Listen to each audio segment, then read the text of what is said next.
ఏది అయినా ట్రై చెయ్యి ఆచి chicken masala. Aachi chicken masala. Visakha steel plant ప్రమాదంపై రంగంలోకి దిగిన కేంద్ర ఉక్కు మంత్రిత్వ శాఖ 3 మెన్ కమిటీని నియమించింది.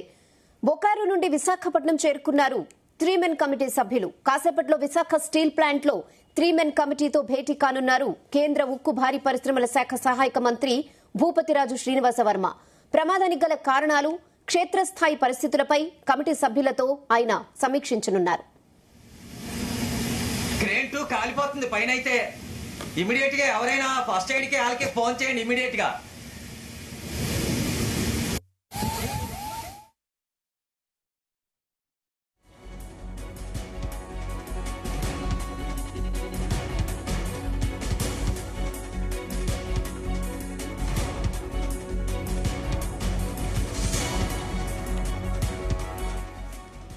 ఇదే విషయంపై మరిన్ని అప్డేట్స్ మా ప్రతినిధి చంద్రశేఖర్ అందిస్తారు. చంద్రశేఖర్, చూసుకుంటే ఏదైతే నిన్న సాయంత్రం విశాఖ స్టీల్ ప్లాంట్ లో జరిగినటువంటి ఘోర దుర్ఘటన ఏదైతే ఉందో, ఈ దుర్ఘటనలో 8 మంది సజీవ దహనం అవడంతో పాటు 6 తీవ్రంగా గాయపడినటువంటి పరిస్థితి కనిపించింది. 6లో 2 పరిస్థితి మాత్రం ప్రస్తుతం విషమంగా ఉన్నట్లు వైద్యులు అయితే తెలిపారు. మరో 4 పరిస్థితి మాత్రం నామమాత్రంగా వారికి గాయాలు అవడంతో వారికి అందరికి కూడా సరైనటువంటి చికిత్స అందించేటటువంటి ప్రయత్నం అయితే వైద్యులు చేస్తున్నారు. ప్రధానంగా చూసుకుంటే నిన్న సాయంత్రం 4:30 గంటల ప్రాంతంలో విశాఖ ఉక్కులో జరిగినటువంటి ఘటనలో 8 మంది మృత్యువాత పట్టడంతో పాటు ఈ ఘటనకు సంబంధించి కూడా అక్కడ మరికొంతమందికి కూడా గాయాలైనట్లుగా తెలుస్తుంది. ముఖ్యంగా చూసుకుంటే ఈ ఘటన పైన ఇప్పటికే ఆ కేంద్ర రాష్ట్ర ప్రభుత్వాలు అయితే కమిటీని కూడా ఏర్పాటు చేయడం జరిగింది. ఈ కమిటీకి సంబంధించినటువంటి సభ్యులు కూడా మరికొద్ది సేపట్లోనే విశాఖ ఉక్కుకు చేరుకుని దాదాపు 4:30 గంటల ప్రాంతంలో విశాఖ స్టీల్ ప్లాంట్ లో ప్రమాదానికి గల కారణాలపైన పూర్తిగా దర్యాప్తు కొనసాగించేటటువంటి పరిస్థితి కనిపిస్తుంది. ముఖ్యంగా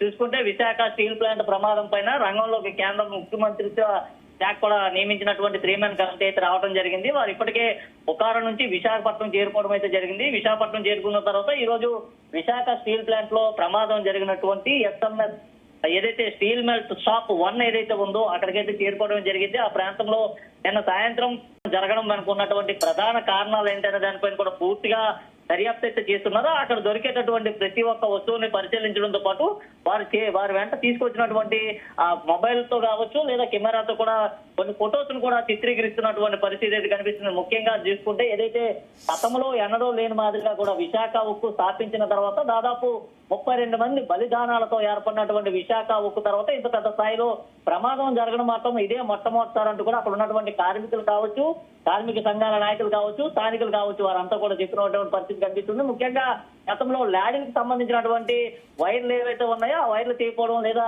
హాట్ మెటల్ నేలపై ఒలికిపోయినటువంటి ఘటనలు జరిగాయి. అయితే నిన్న చూసుకుంటే ల్యాడింగ్ తరలిస్తున్నటువంటి సమయంలో అది బ్లాస్ట్ జరగడం, అది కూడా 2 సార్లు బ్లాస్ట్ జరిగినటువంటి ఘటన ఏదైతే ఉందో గతంలో ఎన్నడూ కూడా ఇలాంటి ఘటన అయితే చూడలేదంటూ దానికి చూసినటువంటి ప్రత్యక్ష సాక్షులు కూడా చెప్తున్నటువంటి పరిస్థితి కనిపించింది. ఈ నేపథ్యంలో ఈ ఘటనకు కనుక ప్రధాన కారణాలు ఏంటనే దానిపైన 3 మెన్ కమిటీ అయితే విశాఖ ఉక్కు చేరుకోవడం జరిగింది.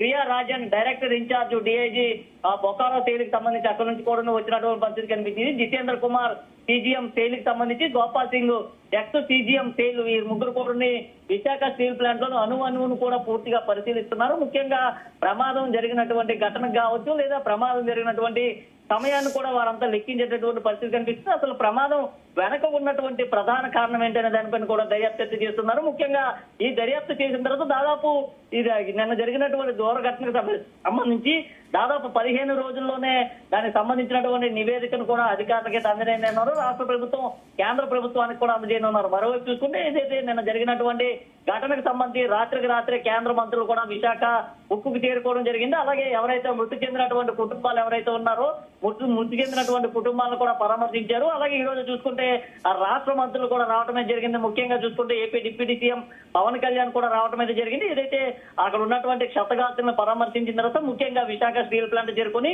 ప్రమాద ఘటన ప్రదేశానికి కూడా చేరుకోవడం జరిగింది. అక్కడ ఉన్నటువంటి ప్రాంతాలన్నింటి కూడా పరిశీలించి ప్రమాదం ఎలా జరిగిందనే దానిపైన విశాఖ ఉక్కుకు సంబంధించినటువంటి అధికార యంత్రాంగాన్ని అడిగి తెలుసుకున్నారు. ఆయనతో పాటుగా కూడా మంత్రి నారా లోకేష్ కూడా రావడం అయితే జరిగింది. 7 Hills లో ఉన్నటువంటి క్షతగాత్రులను పరామర్శించిన తర్వాత విశాఖ కేజెస్ లో ఉన్నటువంటి బాధితులు ఎవరైతే ఉన్నారో బాధితుల కుటుంబ సభ్యులతో కూడా ఆయన మాట్లాడినటువంటి పరిస్థితి ఉంది. అనంతరం అక్కడ నుంచి నేరుగా కూడా కిమ్స్ ఆసుపత్రికి చేరుకొని కిమ్స్ ఆసుపత్రిలో ట్రీట్మెంట్ తీసుకుంటున్నటువంటి ఇతర బాధితులను కూడా పరామర్శించి అక్కడ నుంచి నేరుగా విశాఖ స్టీల్ ప్లాంట్ కి రావడమే జరిగింది.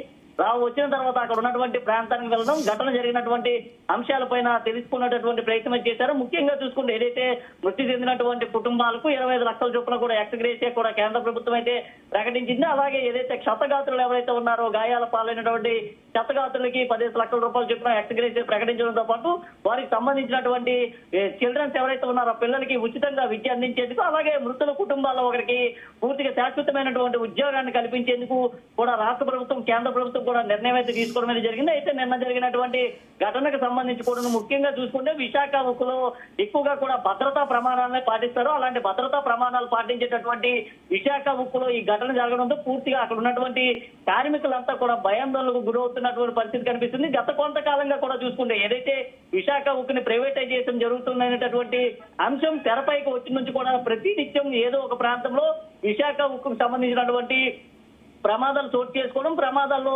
ఎవరో ఒక కార్మికులు అయితే మృతి చెందినటువంటి పరిస్థితి కనిపిస్తుంది. ముఖ్యంగా చూసుకుంటే విశాఖలో ఉన్నటువంటి చుట్టుపక్కల ఉన్నటువంటి పరిశ్రమలు ఏవైతే ఉన్నాయో పరిశ్రమల్లో కూడా తరచూ ప్రమాదాలే చోటు చేసుకుంటున్నట్లు కూడా ఇక్కడ ఉన్నటువంటి కార్మిక సంఘాలన్నీ కూడా ఆరోపిస్తున్నాయి. ముఖ్యంగా చూసుకుంటే ఏదైతే వారు తీసుకోవాల్సినటువంటి క్రమశిక్షణకు సంబంధించినటువంటి భద్రతా పరమైన చర్యలు కావచ్చు, ఇతరత్ర అంశాలు ఏవైతే ఉన్నాయో దానిపైన ఇక్కడ ఉన్నటువంటి అధికార యంత్రం దృష్టి సారించకపోవడంతోనే నిత్యం ప్రమాదాలు జరుగుతున్నట్టు కూడా కార్మిక సంఘాలంతా కూడా గొంతెత్తి చెప్పినటువంటి పరిస్థితి కనిపిస్తుంది. ఏది ఏమైనప్పటికీ నిన్న జరిగినటువంటి విశాఖ స్టీల్ ప్లాంట్ లో జరిగినటువంటి దుర్ఘటన ఏదైతే ఉందో ఈ ఘటనకు సంబంధించి ఇప్పటికే 3 మ్యాన్ కమిటీ విశాఖ ఉక్కులో పూర్తిగా కూడా పర్యటిస్తుంది. పర్యటించిన తర్వాత అక్కడ జరిగినటువంటి అంశాల పట్ల కూడా ముఖ్యంగా ఒక నివేదికను తయారు చేసి ఆ నివేదికని కేంద్ర ప్రభుత్వానికి, కేంద్ర మంత్రులు కూడా ఇచ్చేటటువంటి పరిస్థితి అయితే కనిపిస్తుంది. ఈ నేపథ్యంలో ఇప్పటికే విశాఖకు ఉక్కు చేరుకున్నటువంటి వారంతా కూడా ఎస్ఎంఎస్ విభాగంలో నిన్న ప్రమాదం జరిగినటువంటి ప్రాంతంలో ఇప్పుడైతే ప్రస్తుతం పర్యటిస్తున్నటువంటి పరిస్థితి ఉంది. రేహన్న.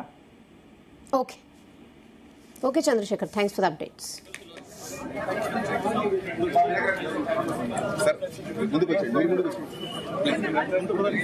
జరగాల మీరు ప్లీజ్ బాయ్ బాయ్